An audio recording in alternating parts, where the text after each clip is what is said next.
Banter from rivalries, he sure you go receive. From EPL to Champions League, your eyes go see. It's footy fantasy, yeah, watching footy fantasy. Footy fantasy, it is sure say the thing go meet your football me, your football me. Banter from rivalries, he sure you go receive. Sure you go receive. From EPL to Champions League, your eyes go see, your eyes go see. It's footy fantasy, footy fantasy.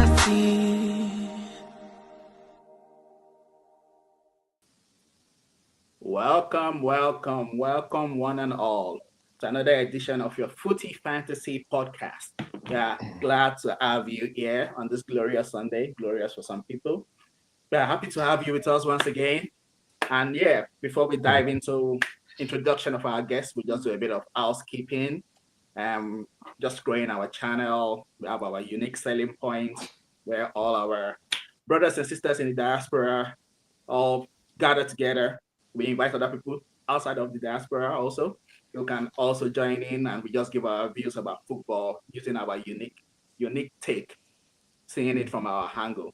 So thank you for joining us, and our social media handles are YouTube at Footy Fantasy, Twitter handle is at Footy AD Fantasy, Instagram is at Fantasy Footy, and that fantastic music that we just listened to was from SJ Music. You can find him on Instagram.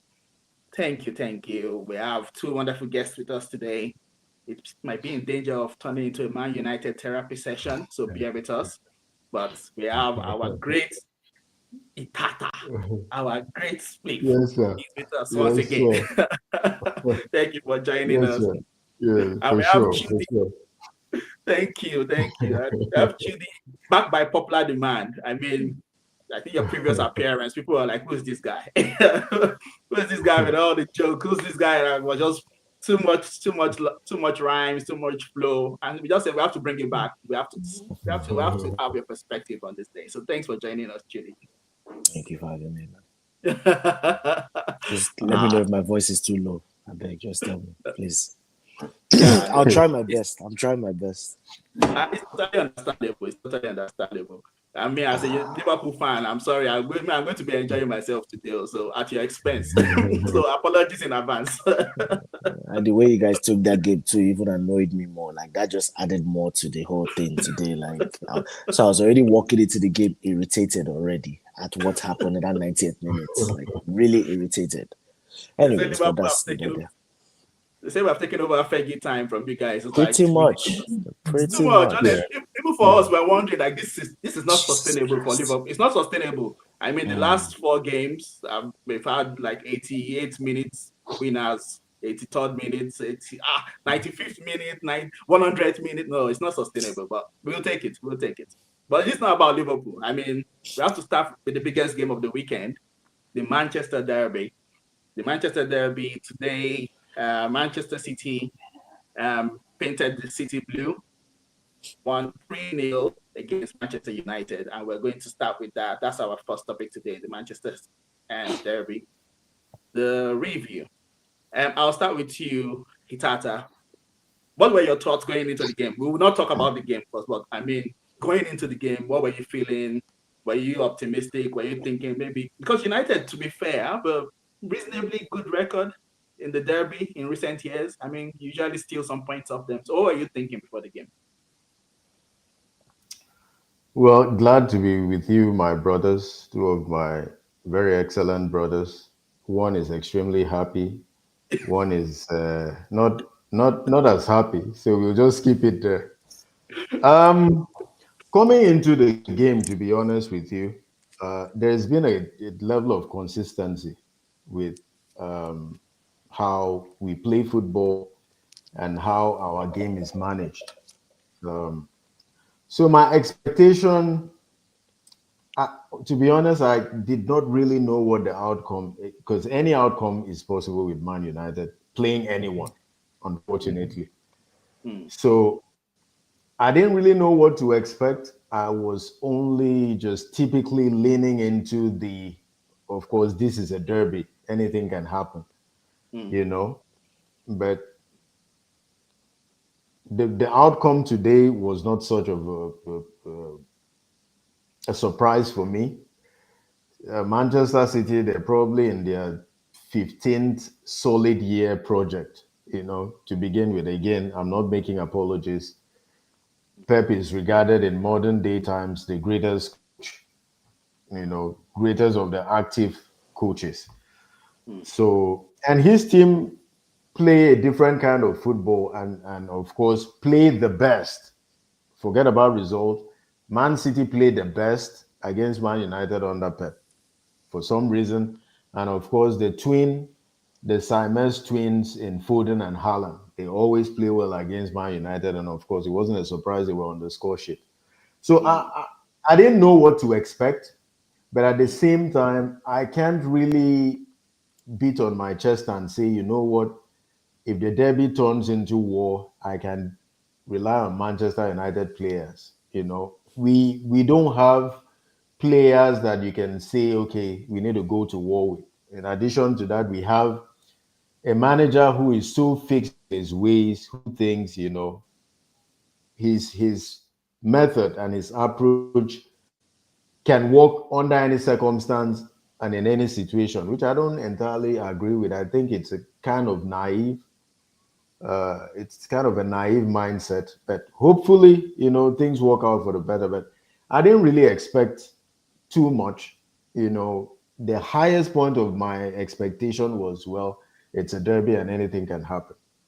That's Yeah. just from me. I don't know what my brother Chudi thought. Yeah, Trudy, over to you. The same question.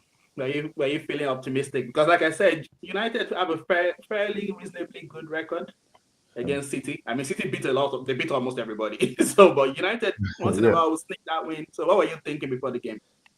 So before I start, how much time do I have first? Let me gauge my mind where I'm going, please. We are Because here for you. We are no, no, here no, for you. I don't think you're here for me. Because if I start, I don't know when I'll stop. So I need to just give me like an idea of how long I'm going. First of all, for this question, there's a Okay, follow up. Do I okay. need to Like I talk said, about the game or just this is just my feelings?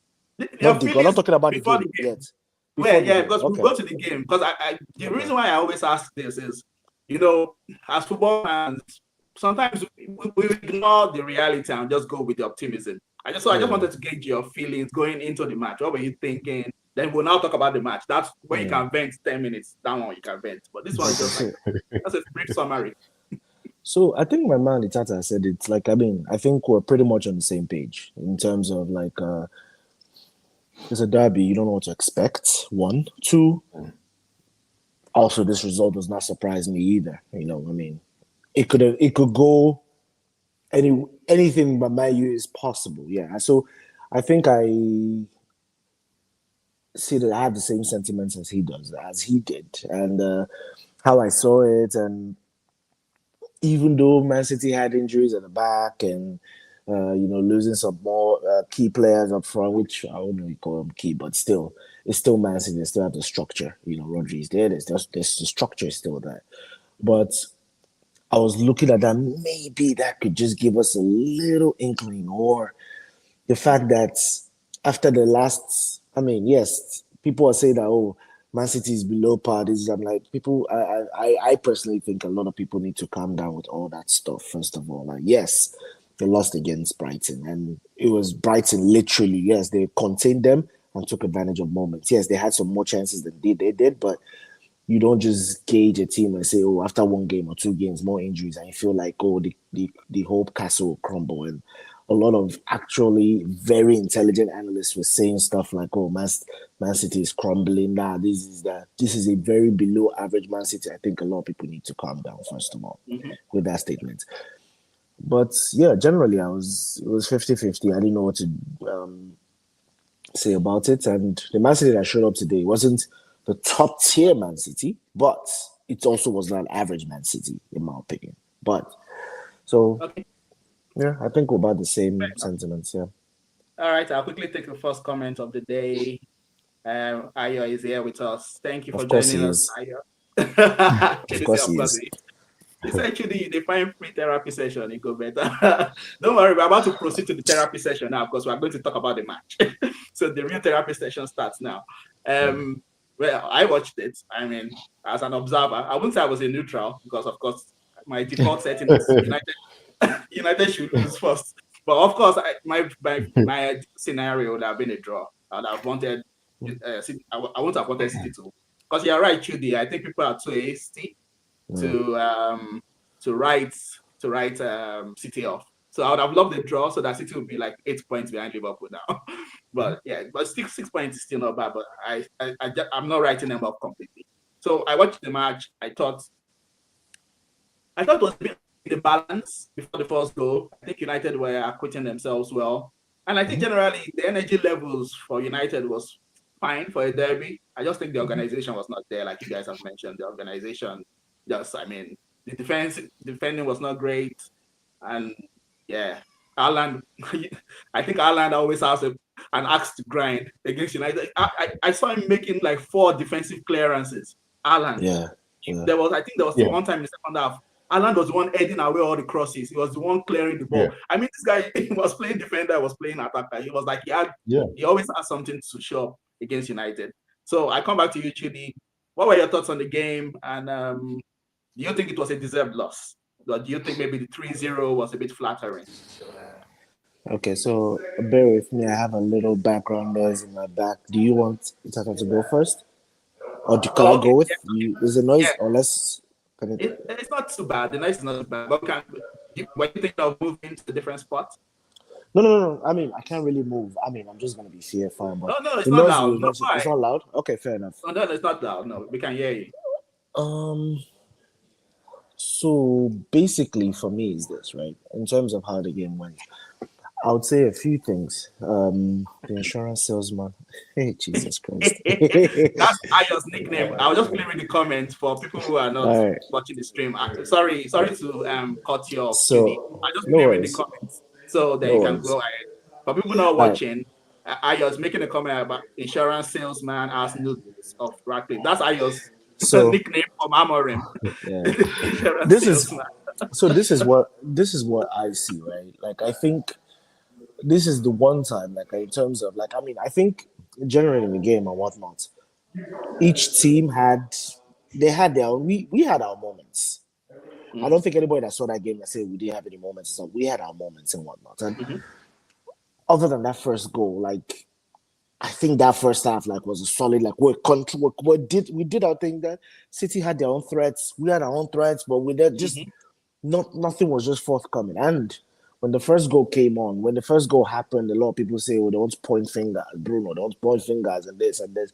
But frankly, the way I saw that first goal was just, I mean, Dogo was just brilliant as hell. Like with that ball, what he did there, and him cutting in like that, and then I mean, he tried to cross the ball the first time he hit the defender, then he just tapped it again, and literally laid it on the platter for Foden. And yes, maybe Bruno, they had the instinct to just track back immediately or this. It's easy to say, but man, I play the game too. Like, it's like sometimes in gameplay, like it's a very, very, very different scenario, you know? And that's why I always tell people. But anyways, that was just my own saying the whole thing. Then I think second half, when it happened, the moments, even I think the second goal, Euro was not in the right position with Doku. Doku was just a serious problem for us. And Euro did not have in the right position. He should not have gotten into that position to make that pass against Haaland. I don't personally think.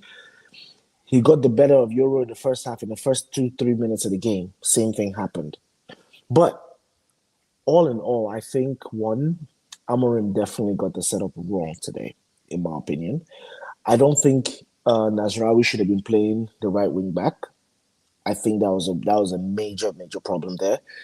I don't think he should have been putting 2 left-footed players on the 10 row behind Šeško in Ahmad and Mbeumo.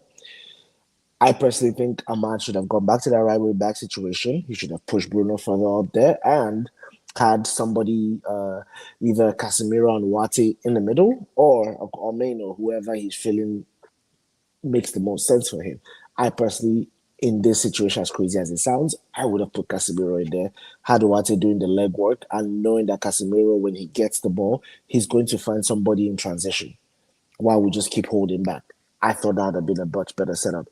Then when he now made the substitution again, I saw him take on Nasraoui. I was like, okay, this makes sense. That was clear to me. Ahmad went there. Bruno went further up.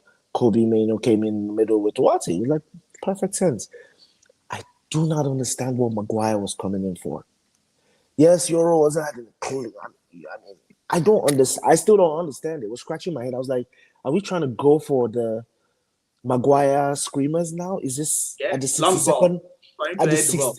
62nd minute? Is this where we're at? So it's I don't know. I he definitely got that structure wrong. And I think one point that Aitata made was that about how he's not as flexible and whatnot. And I don't want to disclose, but somehow I found a way to subscribe to Sporting Lisbon TV. I was able to go back and watch a lot of these guys, their past games. And when you had Palinha, when you had Nuno Mendes, and all these guys, Mateus Nunes, all these people that he had at that Sporting Lisbon team, who manned all these guys. And maybe it was the league. I don't know. I don't watch enough Portuguese league. I don't know. This is my first time. And in my youth situation, I'm doing a lot of research that I never thought I'd be doing in my life. But here we are today. But They turned it to I'm like, research. but like I started watching the team and like it's not the same. Like it's not the same. You see a 3-4-3, but you see the changes in the team throughout the game, and they keep adjusting. Either they're playing with a 4. Sometimes he even went back to a 4-3-3, and he did this very often. But I don't understand why it doesn't happen with us. And I agree with that. Yes, he's very very rigid, but I cannot draw parallels from both. I can't correlate. I don't understand why those adjustments don't happen. I don't have my reasoning behind it. I don't know it, but this is just what I wanted to say in I general. don't know. And Maybe it's a thing of ego, bro. I mean, like you mentioned, he was a bit more flexible then, but I think he just came into United and I was like, oh, it's going to be 3 at the back forever, nothing else. And now it doesn't want to walk back on that.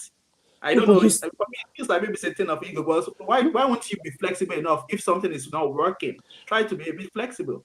He starts with a 3-4-3 when he was playing, when he was in Sporting. Every time it was a 3-4-3, but my point was that they always adjusted during the game.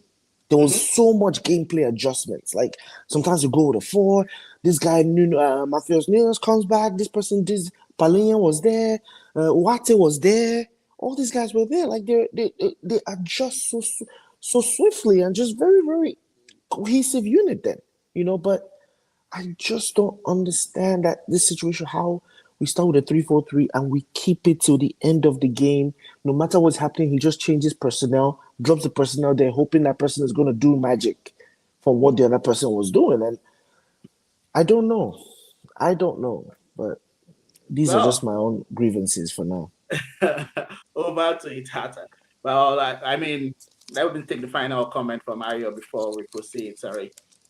He says Arsenal will destroy them next week. Well, we'll see. And hold on. I want to take a snapshot of this statement because I will use it against. God, let me take a quick snapshot of this statement because some people will be talking with so much confidence sometimes. I will revisit it when the time comes. And City's average. Don't worry, no problem. I proceed to say City's average. United are just terrible. An average side can always destroy a terrible side where the tactics are amateurish. Now, fair play. I mean, like I said, I thought it was an even game. Even you mentioned it. Up to that goal, I think United were doing reasonably well. But then I think Ireland was the major factor second half. Second half, Ireland was unplayable. There are some players, I know you're mentioning Euro, but if Ireland would do that even to the best of center backs, he was in that mood. He was in the mood today. You could see, like I was saying, he was clearing balls, heading balls. He was in the mood for it. So no center back can handle him with that kind of form. But I'll come over to you, big bro. Itata, what are your thoughts about the game? I mean, fire away. The floor is yours, sir. Please, I have a question, and I'm going to pose that question to you and to Chidi. Ola, can you, off the top of your head, mention 6 teams aside the notorious ones in the Portuguese league? 6 teams in Portugal. Yeah. So apart from Benfica, 6 teams. So apart from the ones you know. There's a team called not Benfica, not Porto. Apart from Benfica and Porto. Yeah, not Benfica, not Porto, not Lisbon, not Braga. Not the ones. Yeah. Okay, I know Not where he's Braga. going with this. I can't name six other teams. So Chudi, without the help of Google and that 50 seconds we have, can off the top of your head, I can you can't. mention six teams? I can't. So I'm not gonna lie. my point is, there is so much visibility that the Premier League has. Same with the French league, same with the Italian league, same with the German league. Even me, who is a football addict, I can't tell you that I intentionally tune in to watch Portuguese league. Say, okay, Mhm. uh, Casapia are going to play Braga. I have to watch this game. No. So my point is, if you're a coach and you're a coach for the notorious ones in the Primera, Portuguese Primera, and then you have your formation and tactics set in stone, you should be able to provide some consistency and dominate over and over and over and over again. And even if you don't dominate, because it has such low visibility, there would be so much assumption to it. Because what we see is Sporting versus Porto, Braga, Lisbon, and then for the rest, we can assume and say, you know what, if it's with this is how it played out, it has to play out like this. I'm just advising Amorim. My two brothers here cannot, off the top of their head, tell me six teams in the Portuguese league. You know, Mhm. you need to adjust. The Premier League is the Super League, the global Super League, whether we like it or true, not. true. Financially, intensity, even tactically, because you have all these great coaches coming into the Premier League now to coach. Mhm. Mm, If you cannot have the grace and humility to mm, tweak, I'm not saying change fundamentals. In game, make some adjustments because it's for your own good. You see, this Premier League, it's a five-headed monster that has swallowed everyone, mm, including the great Sir Alex Ferguson has been swallowed in this league. Arsene Wenger has been swallowed in this league. Pep, Klopp, everybody has been swallowed. So for you, Ruben Amorim, to say that you don't think you are going to be swallowed is a problem already. It is a problem already. mm. And because of how dynamic the EPL is, if you say you're going to be stationary and every other team is dynamic, you are also in trouble. And True. if then you're saying you're going to be so fixated in your formation and your structure, make sure that your two central midfielders are nothing less than Pirlo and Busquets, Or because that's the Kante. only way you're going to, Or Kante. or N'Golo Kante and Makaleli. Because I'm going to shout out one of my guys in another group, Abayomi Flex. Mm, He said, and I so sensed it, there is no way you can play City and succeed playing two central midfielders. You have to put a third person in there because City are like Arsenal, they're very fluid. You can't, and then you have this. There are no two midfielders in Man United that are absolutely technically secure and mobile. There is no combination. If you're going to play Casemiro, he's a little slow. He's lost some yard of space. Ugarte is not as technically secure. Bruno doesn't have the discipline to play deeper. Copiano has the technical qualities, doesn't have the pace. So mm. now, as a coach, you have to pick the best complementary two out of your four central midfielders. He has not achieved that yet. Okay, for this game, you have an injured Cunha. Bruno plays as a number 10. Bruno screams, his style of play screams to play as a left-sided number 10. Cunha is injured, perfect opportunity. Push Bruno further up, make Mhm. things easy, and then play any combination of the central two. He missed it. Mhm. All Mhm. like with what Chude has said, you have Man United on paper has the number of players with the capacity level not to lose 3-0 to Man City on any day. With the players 100%. we have right now, we shouldn't be losing to City 3-0 right now with the personnel we have. So like today's game, everybody knows I like Amorim, but every game he doesn't give me something to stand on. Today it was glaring. Yeah. We play good football, but play to your strength. There is no way on earth that you have Mazraoui as left wing back, Right. and then you have Mazraoui as right wing back, and then you have Lenny Yoro right centre back, Mbuemo right attacking midfielder, and then you have Ahmad, who prefers to play as a right attacking midfielder, but you subdue him by playing him on the left. Is it just so Bruno can play deep? I don't like as a fan, I'm even confused. I don't understand. We have the players. Yeah, we have the players. Just play to the strength of what you have. Mm-hmm. We cannot go borrow Rodri from City to play this match. He has to play for City. We can't borrow Tijani because if you give Amorim, Tijani, and Rodri, maybe it looks better. But we don't have that level of technically secure players to play the double pivot. We don't have any combination that can match that. And I can argue, even in the entire league, we don't have the combination that can match that. So play to your strength. It's Yeah, that's almost like he invited this destruction on himself today. yeah, but is it I'm only not saying today?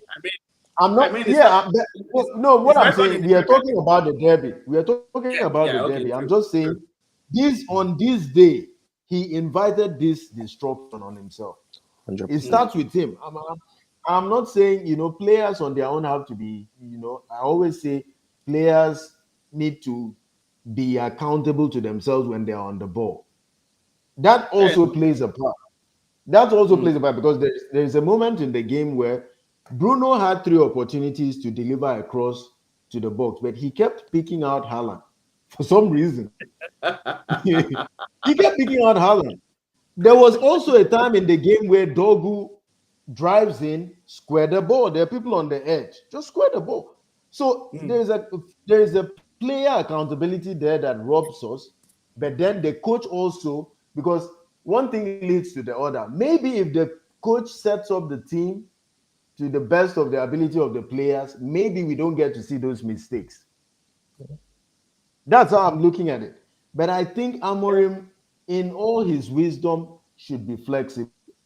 If we That's play it. that game again with the same lineup, we will lose again, maybe by 3 or 4 goals. 100%. Yeah.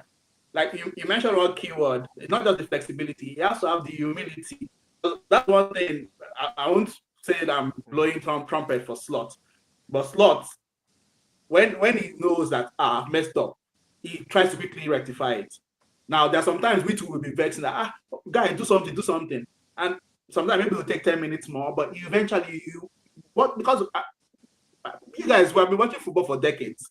We won't say we are experts, but there are some things that even laymen like us will watch football. You'll be like, that's obvious. Like you guys are saying with Yeah, Bruno, like push Bruno for. You don't need a coaching license to know some of these yeah, things. exactly. So the humility, what I'm pointing out is like today now, Yeah. Slot. You saw that Kekes I picked up a stupid yellow card for diving, and then he jumped in for another tackle. What did Slot do? He didn't wait to halftime. He removed him on 35 minutes. He knew there was a possibility, and they interviewed him after the match. He said, "Well, I can't trust that guy not to go and do another stupid foul, so I had to remove Yeah, him." because he's a He very didn't high wait to intensity halftime. footballer. Kekes is a Yeah, very he didn't high wait to intensity halftime. footballer. So he probably would have picked another yellow. He would, because that guy is very hot-blooded. Yeah, That Kekes yeah, is young yeah, and very. So he took him off, yeah, and then he changed something. Now I'm not saying he's a perfect coach. I'm just giving an example. Like sometimes a coach has to have the humility to admit your mistake and try to rectify it quickly during the game. Because you can't get everything right all the time. No coach is perfect. But I think that's what I think this Amorim guy is struggling with. Like he's just so wedded to this it's 3-4-3 or nothing else. I cannot be flexible. Come on, there's some games you have to tweak. Even Pep tweaks systems sometimes. Even the great Pep, he will tweak things. He will be a bit flexible sometimes. Sometimes he comes to Anfield, he will come and pack bus. When Klopp was with us, Pep will come and pack bus at Anfield. He will settle for 0-0. There were games like that nothing will happen. We just come and play for a draw. That's Pep, the greatest. He was humble enough to be flexible, you know. Yeah, that's the reason I said you can be rigid all you want, but if my brothers that I love so much cannot mention 6 Portuguese teams off the top of their head on the lower half, then you need to be flexible. Nobody is saying, I know you did what you did in Portugal, but I cannot really point out any football fan that I know that said, I watched all of what Sporting did that season. And of course, if you're one of the top 5 Portuguese teams, you should be able to dominate in the Portuguese league. Same thing with Holland. When you go past Ajax, PSV, Feyenoord, and the rest, you should be able to dominate. But the Premier League is not like that. Yeah. The Premier League is not like that. The Premier League, Sunderland can hit. Yeah, it's a Super League. Anybody can beat you on their day. Mm-hmm. Yeah. So, if you're saying you're going to be set in stone in a dynamic league, you're in trouble. True. Let's take comment from Ayo. It's a full airline and charismatic personality of my people in the choco. I like only managers who are here to progress my club. Come on, it's not a sin to be fine, though. I'm already a fine man. Let him be fine now. It's not a sin to be fine. I know. Ayo, leave this man alone. Leave this man. It has been bothering him for a long time. Yes, you have full airline. Especially that his hairline. You think that thing with the vex Ayo pass. That hairline. Oh man. Let's proceed to the next topic. This is still related to Man United. So I mean, we've talked about today, but we're not even focusing about today now. We're thinking about the future. 1 year from now. Because for me, 1 year from now, my ideal situation is for Man Utd to be in the championship relegated. That's my own. That's my own. I wouldn't mind seeing you guys trying to fight it back from relegation in 1 year from now. But I don't think that will happen. But ideally, let's take this comment up anyway. Okay. So the next topic is, where do you see Man U 1 year from now? Because for me, as a neutral, it seems like a never-ending cycle. It's like this conversation, we've had it 3-4 times in the past few years. When Solskjaer was manager, when Ten Hag was manager, when it seems like, these managers can't do any right. So do you think if we give this guy time, let's say now, he has not spent 1 year. I don't think it's not 1 year in the job yet. It's not 1 year in the job. So let's give him another year. Do you think things will progress? Not just for the team, but even the club as a whole. Do you think the club is moving in the right direction? Because I can see now, I saw some things that you guys did during the summer transfer. Like you're trying to get rid of the dead wood. All the ones that have been causing problems, you've managed to push them out. I mean, most of them are gone. The ones that have been troublesome. So maybe the club is in the right direction. What's his name? Sir Jim has come and started saying, okay, let's cut costs. Let's be financially prudent. What do you think 1 year from now, Man United as a team and as a club, where do you see United in 1 year's time? Chudi, go. I personally, honestly, I don't think I'm starting to believe or starting to see that I think Amorim's way is a little bit of his depth in terms of just his. I don't think the trouble, the issue that you mentioned, I don't think it's due to stubbornness or whatever, but I think it's more of just, I don't think it's his depth. He knows exactly what to do. I don't think he has that enough knowledge to just know how to adapt to certain things, in my opinion. I am hoping that the club now, after the situation, we realize that, yes, we're brought in, I don't want to call them young coaches, but technically they're kind of young. Like, ETH is not, he's not a young coach. He's been coaching for over a decade before he came to us, or even more. But in terms of like just established managers, I think right now, me personally, for my club, I just want stability. Even if stability means that we're finishing 10th, 13th, or 14th with Fulham and them, so be it. I just want stability. Amen. Call it whatever. I mean, I've humbled. I've gone to so many dark places. You know, I don't even want to disclose that. I've been to so many dark places, mentally, emotionally, with this club. You have no idea. So now nothing moves me anymore. Like anything you guys want to just say, it doesn't matter. Nothing literally moves me. But I am very okay with let's just start finishing it. Let's start doing it. But with the kind of investment we did in the summer and whatnot, we are not and the coach and everything, we're not a team that's looking to accept that and accept that reality at this point. But me personally, mentally, I would hope that we can vie for something, but I don't see it happen in our current situation. That's one. And two, mentally, I've gotten to a point where like we go out there, we get a Steve Bruce, somebody random that's been at he has at least 2 decades of Premiership experience. Come in there, come and bring your standard 5-4-1 and just sit back. We'll defend, low block, we'll attack. I will score 1 goal, 1-0. Some games we do 1-1. Sometimes we'll shock some teams and get a tie and get out of there and get out of maybe higher bottom half side of the season. I've come to terms with that I'm actually okay with it. Like I just want stability. But with our current situation, I just don't see us headed anywhere. I'm in my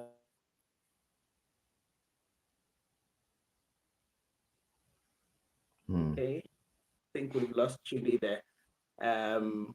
Well, while we're trying to get Chidi back online, I'll throw the same question to you, Tata. 1 year from now, where do you see the team and the club? I mean, I'm not just talking about Amorim, but I mean, even not just the team, but the club itself. What progress do you expect in a year's time? Well, I would say this. I know my brother Ola is enjoying this misery that United fans are going through. I can't hide it. I'm sorry. I can't pretend. I know. You know what? I would say this. I have seen Ineos and Radcliffe. They've showed the vision. They've showed the vision cards to the fans. Trudy, you back? You want to continue from where you stopped? No. I mean, I think I'd said everything I was trying to say, but just to wrap it up, I honestly don't see I don't see anything happening. In my optimistic view of things, I would pray to God that something tweaks in his mind or something clicks for him where he maybe makes some kind of tweak and something happens and there's that bit of optimism that's just lower deep down in your gut, but I don't feel that way. I don't think I've got into any Manchester United game in the past 5 games that I was like, yes, like I feel something will happen today. Like today we're gonna make a statement. Like even against the Burnley game, it was more of just if you all want to make a statement, go ahead. If you guys don't want to, like it'll be another day, another Sunday, So there's that bit of optimism is just very low, but I don't think in 1 year's time we're just going to.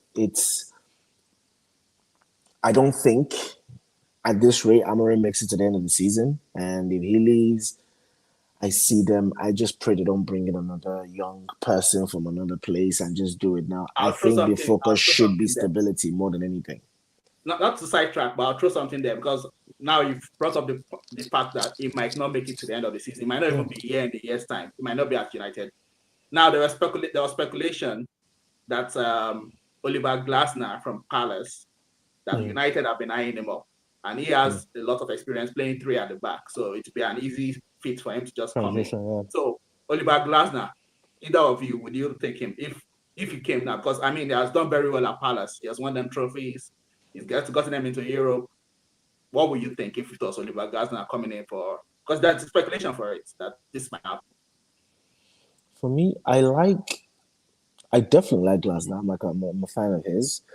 Like him and what's his name, Mauricio Silva, the Fulham coach. Those are my 2 people that I really like in the Prem. I like the 2 of them, man. But I mean, I think there's a lot more maturity in terms of knowing what he's doing and the likes that when he brings in new players, he knows the kind of people that he needs and what he's very specific and stuff like that and getting things and then adjusting a lot. Like, because even with the 3-4-3 with Palace, I don't think that's always what he always played, if I recall. And same thing with Mauricio Silva. Like, everyone sees the game in Fulham. They see like they start with like four before the back. But if you actually look and watch them play, it's what's his name, Bassi, Anderson, and this other three is usually a 3-man back that they're playing. And he doesn't in the team sheet, it looks like he's playing with a 4-man back, but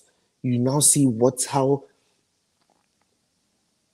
you see that these guys the one thing that attracts me with both of them is a bit of flexibility, mean being able to adjust the situation. I don't think Glasner started with a 3-man back, if I recall. And I don't think so too. Yeah. here we are today. And same thing with the Fulham Mauricio, even though I think it throws a bit more a little too much tantrum sometimes for valid reasons, but he can get I don't exceedingly blame him. I emotional. don't But blame him. Some still, of the decisions against his club, man. I get Seriously. it. But everybody gets decisions here and there now. But still, but Yeah, I maybe understand. I don't. I have nothing against Albion now by all means. But for me, my priority is just stability. I just want stability. Let us be known.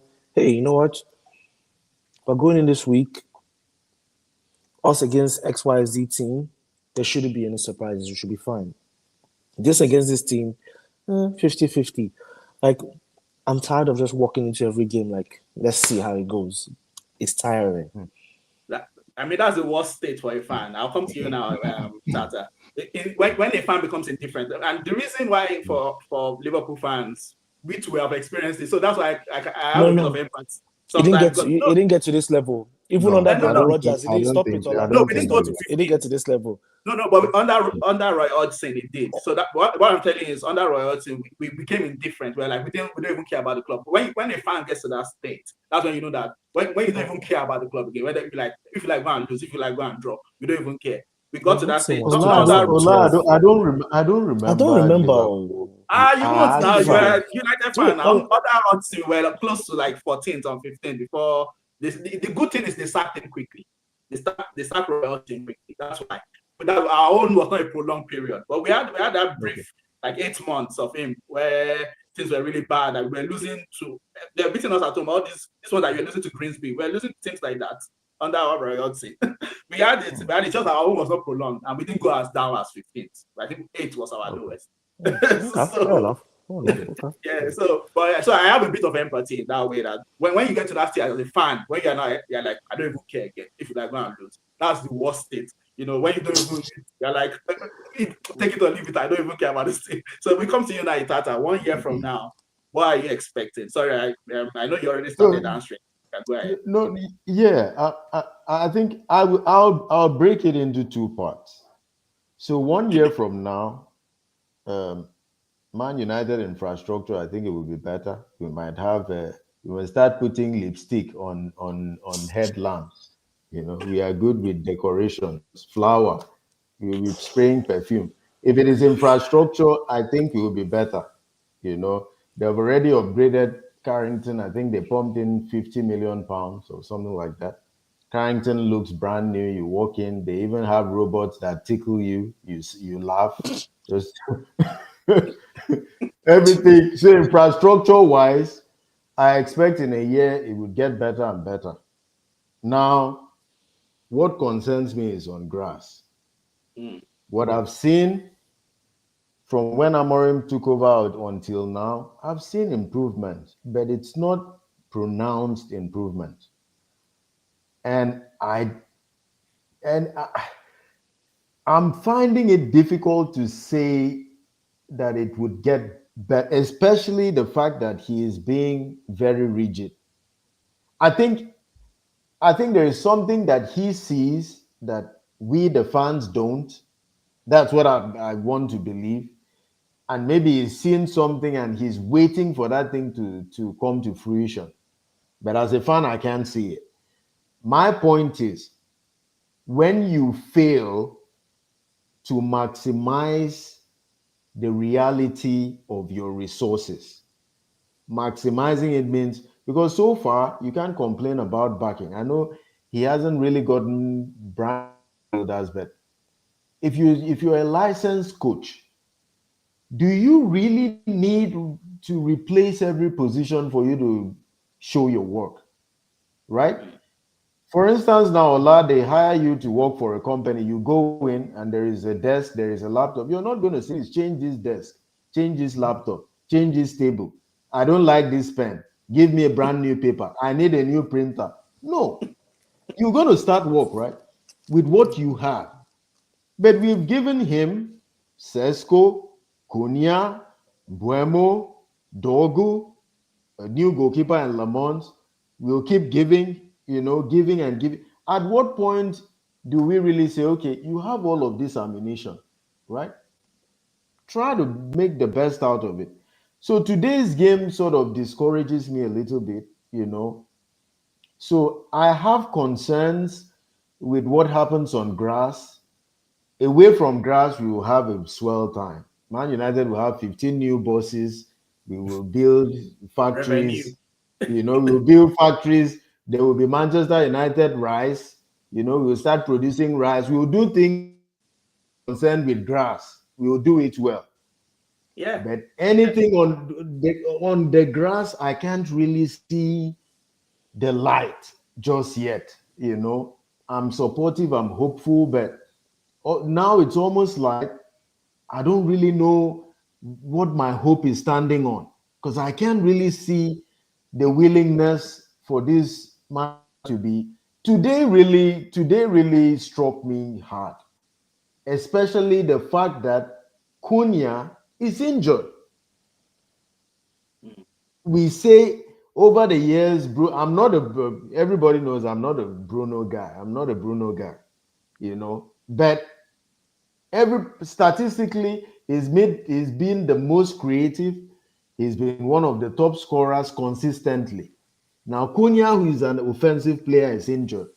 First instinct should be, Bruno, you know what, go higher up. And so if you're not making these decisions on grass, in a year's time, you're consistent with this rigidity and stubbornness. In 1 year, I'm not expecting that kind of improvement.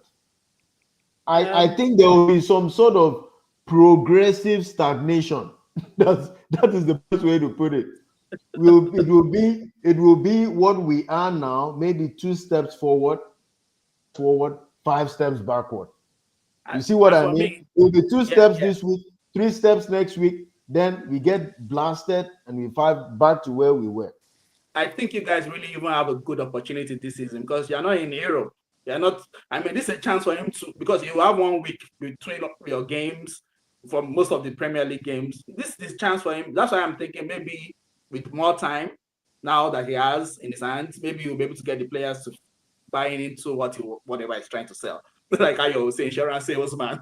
Maybe whatever he's trying to sell, the players start buying it because now he has more time. There's no Europe midweek distraction. You have a full week to train. You can tell them, this is what I want you to stay. Maybe. I want to be optimistic on your behalf. That's why I want to be optimistic on your behalf. But let me read comments before we proceed. So Ayo says 1 year from now, he sees Ineos Glazer out chance because they keep making the same mistakes and drawing the wrong conclusions. Yeah. So the owners are still getting it in the neck, so to speak. And Dada is here with us. Thank you for joining us on the show, Dada. He said he almost tore his ACL running to the comments.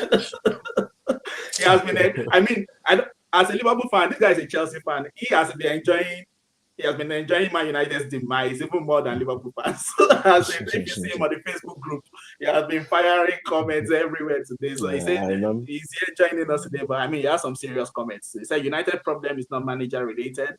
The club's core is rotten to the core. Misalignments in the boardroom. English.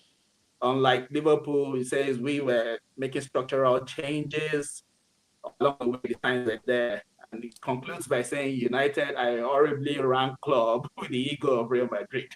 Oh my goodness. About hindsight, hindsight knowledge. Make everybody carry on, Sha.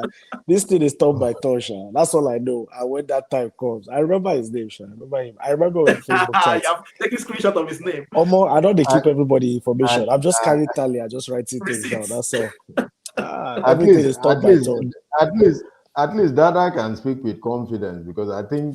I think Chelsea is documented to have what like 350,000 registered players. So at least you can pick you can pick When 22 when How that many when per charges that from game the easily. FA? What 7 Yeah, charges from the FA? when that money laundering scheme is finally investigated properly, don't worry. I said, don't Do you know this worry. guy was smart? Todd Bowley. Immediately he Mhm. entered, he just reported them. He self-reported. He said, "Look, we have done some magomago in the past." So that's why they're probably not going to be punished severely because they reported themselves. They entered, he just said, look, we have done some shady things in the past. So There'll please, be don't punish more. us.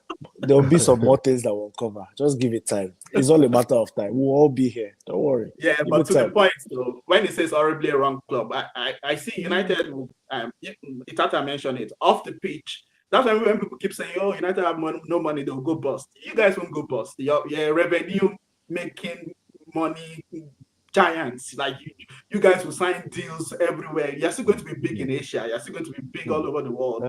United will make money. You will make money because, I mean, look how bad, so to speak, you have been in the past 10 years. And yes, United are still picking up some trophies in those years. And you're still making money. The revenue you guys are dragging in, even with the club not doing well on the pitch. So off the pitch, I'm not too worried for you guys. But yeah, like you guys have mentioned, on the pitch, yeah, it's a shambles. I mean, how many coaches now in the last 10 years? It's a lot of change, like chopping and changing. That stability, lack of stability is not good. Honestly, it's not. It really is. My only issue with the Glasner thing that I would say in Amorim's defense, not so much of a defense is, and it's not because I'm a Man United fan. Man United is that it is a gigantic pressure vessel that anyone.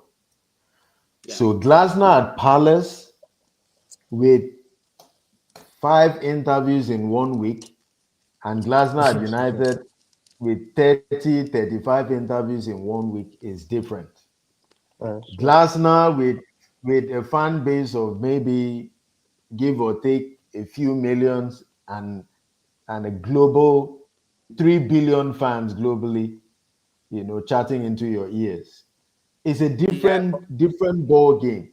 But at the same time, I would say this approach that we have in the transfer window, trying to get Premier League proven players, I don't think it would be a bad idea to get a Premier League proven manager.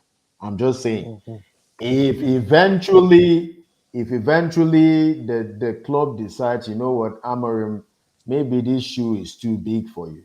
I'm not saying you don't have a foot, but this shoe might be a little bit too big. If they want to, please don't go to any sexy manager in Serie A or Bundesliga or La Liga.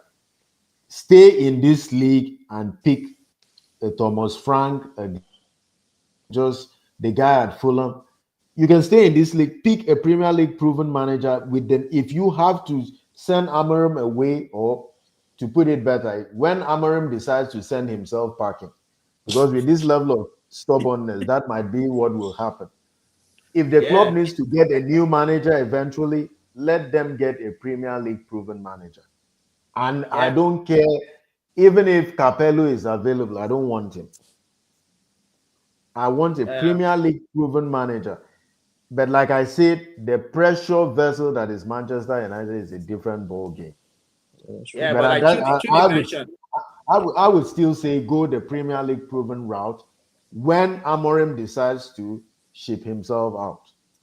Yeah, I'm just trying to bring up a point Chudi mentioned regarding Glasner's maturity. He feels to be a more matured manager, so to speak.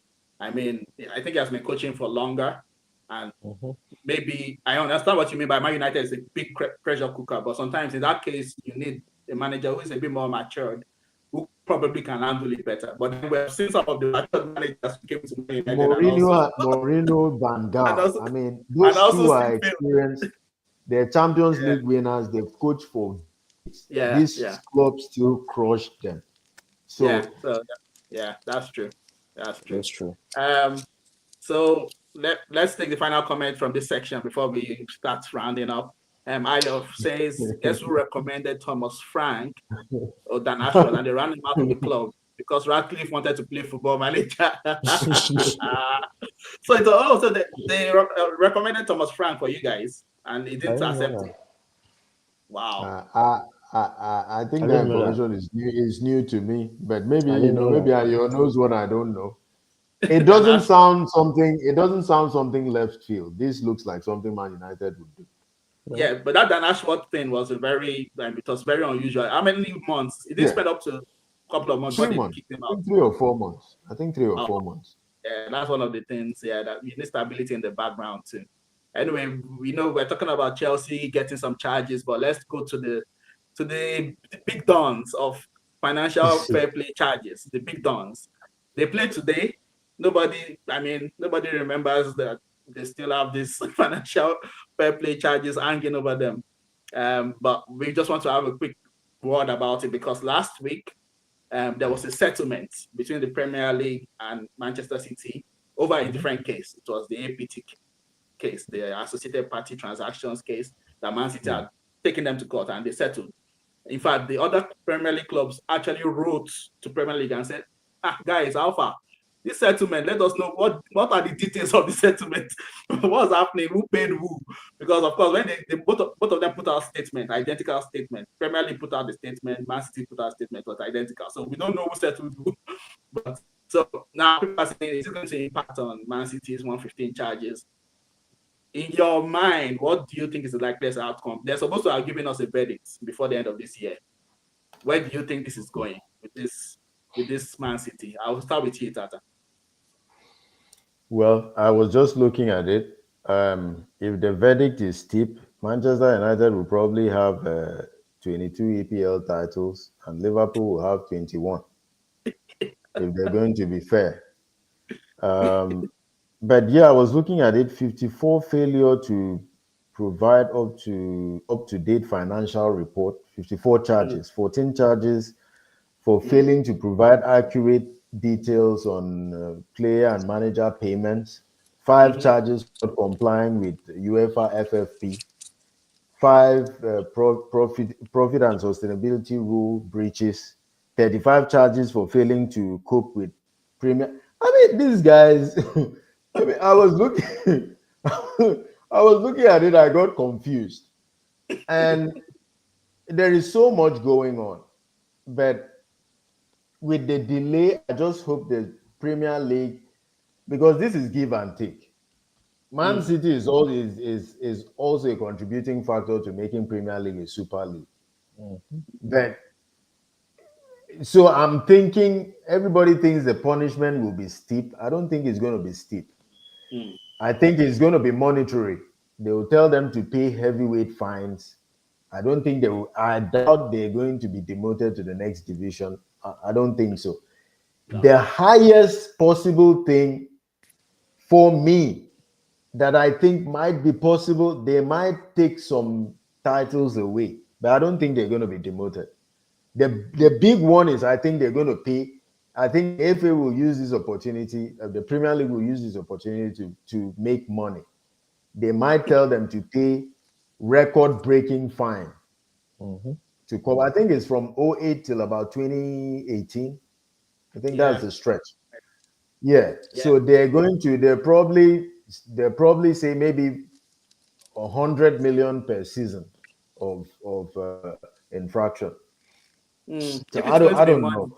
But, yeah, so that's why people are a bit worried now, because if it's going to be money, like you said, they say we are going to fine you, Man City, pay 100 million. Then what if this settlement they did last week was the court telling the FA, Premier League, you have to pay Man City? Because they just said they settled the case. But when the case is settled, usually somebody is paying somebody. So who paid whom? Is it the Premier League that were instructed to pay last week, Man City? How much did they pay them? So by the time this 115 charges now get finished and the Premier League that's maybe Premier League already gave them 100 million last week. So it balances out. So that's why everybody needs. They want to know the details of this settlement. What do you think will happen, Chudi, with this? It's been a long drawn saga. This, I mean, I'm 2 on or the 3 years of this. What do you think is going to happen? to Trudy, keep it before you speak, simple. Oh, sorry, Trudy, before you speak, I just think the fact that it's long drawn, it tells me something will not be done right with the decision. I'll just put Yeah, it out there. That's what yeah. I feel. Mm. and Sorry, Trudy. Sorry, Trudy. no, you're fine, Tata. So, and just because we've already hitting time already, right? So Mm. to just keep it simple, I completely agree with everything that you said. Like that's exactly what is going to happen. They're not gonna. This people should don't think this is the Italian Syria type of situation that was happening where was it Inter or Juve? You was it Juve Juventus, that yeah, Juventus. that's not Juve. gonna Yeah. happen. They're gonna find a way to pay this off or find a way to make it seem like they got some punishments, but they're not gonna be used to make an example of that at this point. So I don't think that's gonna happen to that extreme. So I agree with everything you just said. In my Yeah, opinion. it will be sad to say, but I don't think it's going to be. People thinking that they will take titles from even titles. I don't think they'll take titles from them. I think the worst they might do is maybe they'll restrict, apart from the financial, apart from the fines, they might restrict them and say, okay, maybe transfer ban for 1 week or Exactly. something. Yeah. Like Yeah. that happened to Chelsea, I think, was it a few years ago where they were transfer Yeah. banned by UEFA or Yeah. something. That might be the worst of it. I don't Yeah. think money is not anything to Man City. If you want to find them 100 million, what's 100 million to their owners? Come on. That'll be They'll fine. be like, okay, they'll pay it. So yeah, it's sad, but I think I agree with you guys. I don't think it's going to be anything severe, which is a shame Yeah. because I mean 115 charges is a lot. It's a lot, Yeah. but It I is don't a think they're lot. going to be big, majorly punished by it. Okay, we'll start rounding up. I will take Ayo's final comment. He was referring to the one about Dan Ashworth. He said there was an article in Athletic covering all of that when Ashworth was removed. So I mean Thomas Frank would probably have been a good fit because he is very flexible. That's one coach who is Yeah. very flexible. So there's some big games you play 3 at the back, and then another game you play 4 at the back. Like each 100%. game, he takes it. He's really, really flexible. Even before Klopp was leaving, I was thinking, if Klopp leaves, I would like this guy at Liverpool. I was already thinking that before they brought Slot. I really like him. He's a very good coach, Thomas Frank. But we'll take the final topic for today as we round up. Kudos at Donkey of the Week. So who do you have as your kudos? Do you have anybody in mind, Chidi? I had more donkey of the week. That one I've been waiting to let it out. But kudos, I guess, Let's for start me. on positive note. Let's start positively. My kudos probably go to Ice Cold Palmer, I guess, that comes out, like coming out from injury, just coming back into the fray and just dropping one on us and almost making it a 2 and just came back like nothing, like he never left. And, just like you could just see that dimension of Chelsea, that just bringing more to the game, So Yeah. I guess that's the one, not thinking deeply about it, but yeah, that's one comes to mind. Yeah. He came back hot. It was the Cole Palmer came back very hot in that game, but yeah, they still didn't win. So they still drew with their draws. And for me, I'll tie that to my own kudos of the week because there were 4 ex-Liverpool players playing in that game for Brentford, and they received my kudos of the week for doing us proud, for doing Liverpool proud and taking points off Chelsea.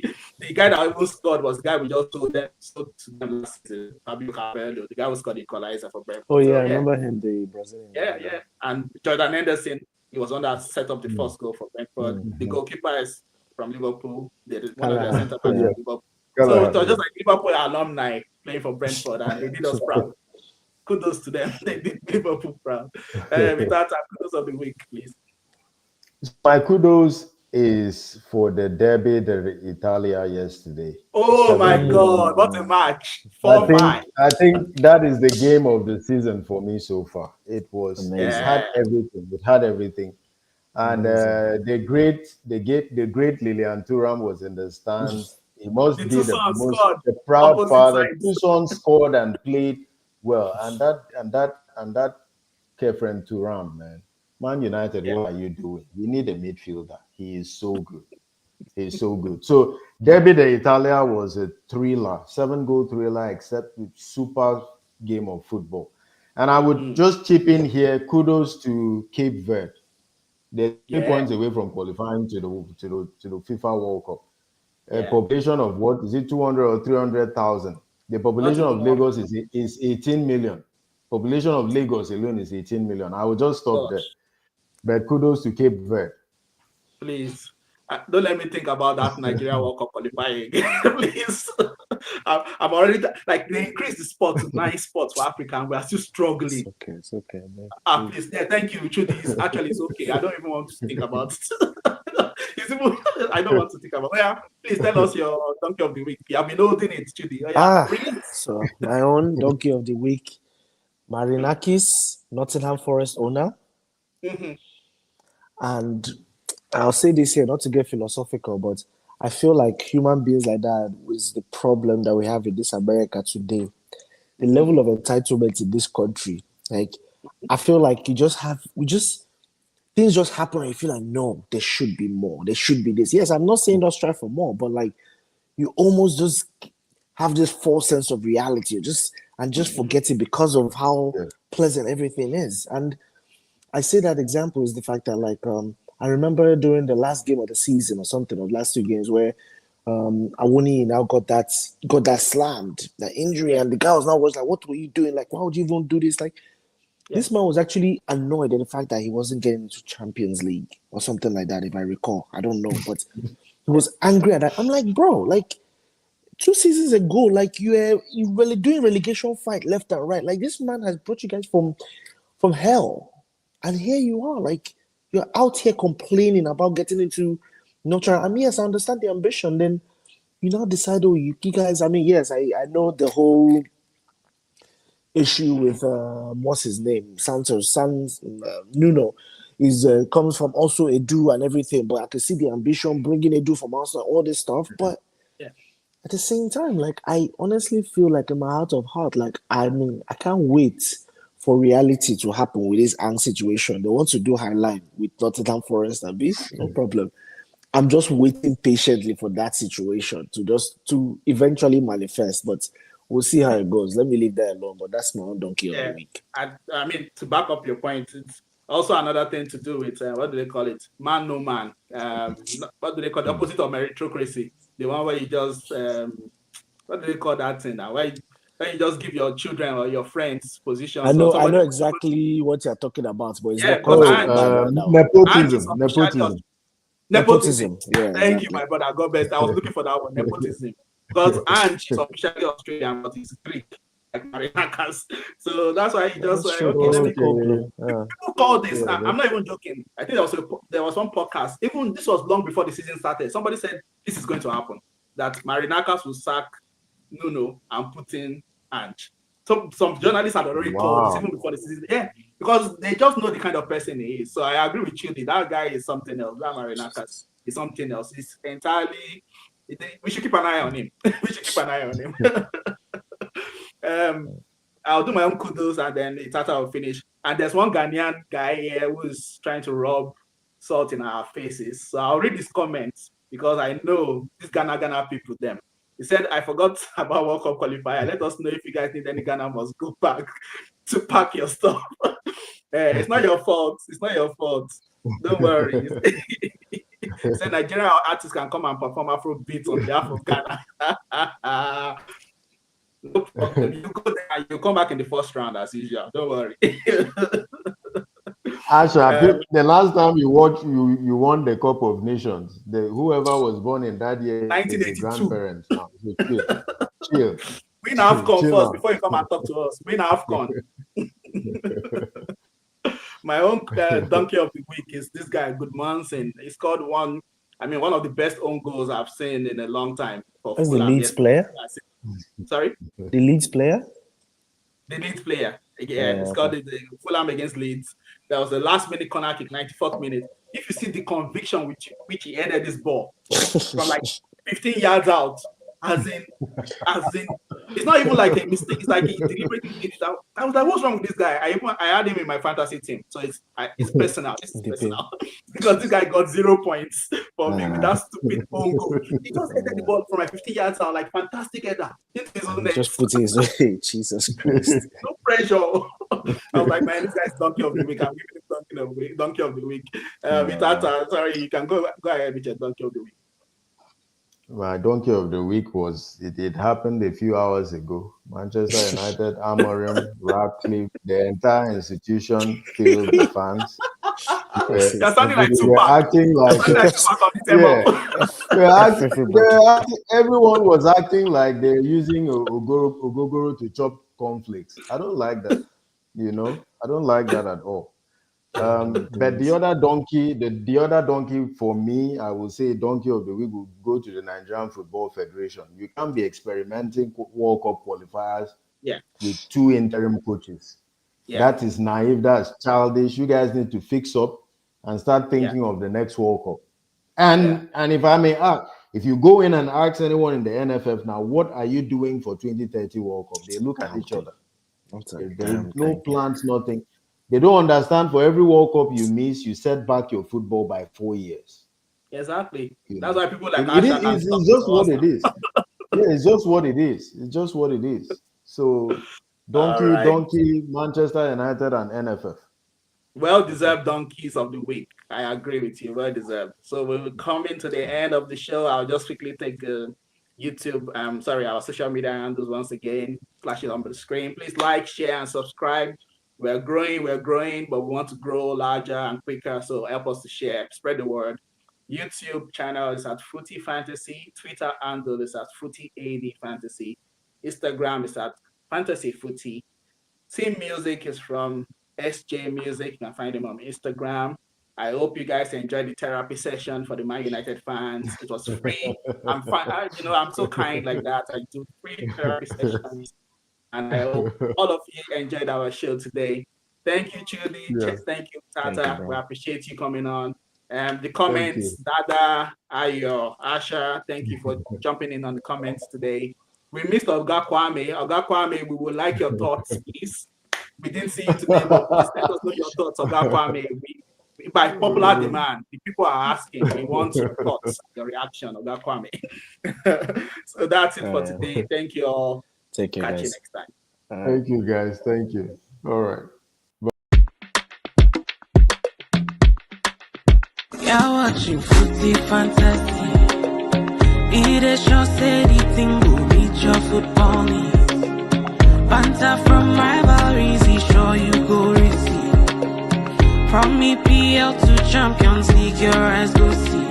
It's Footy Fantasy. You're watching Footy Fantasy. Footy Fantasy. It is your steady thing will meet your football need. Your football need. Banter from rivalries.